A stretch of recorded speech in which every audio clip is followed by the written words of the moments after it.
不會後，將上面講得定嘅再浸埋個窿窿。俾件錢成留言，多謝大家。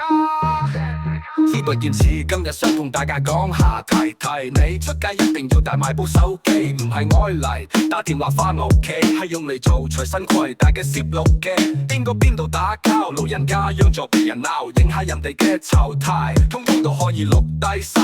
放上網就不停咁傳播，日夜食命增加流量，你就嗨。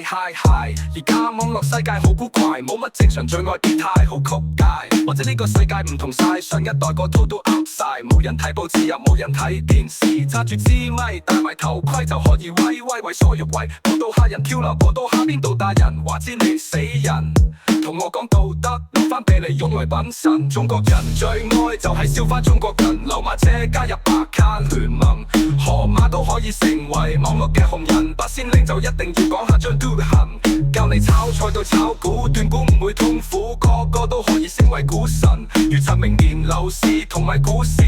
幾時可以分身家，幾時可以走人，錯咗就關人，唔好怪我係你自己亂咁信人，個都可以做埋財經達人，又話可以講下鬼怪，邊度有鬼出現，邊度有外星人閃電，總之香港每日咁多奇聞，等我開個頻道叫做動像西望小超人，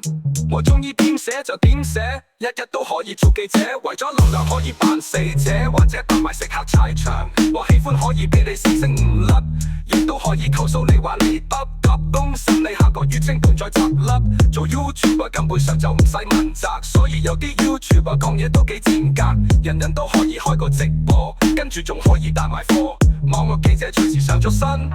咁就發啦。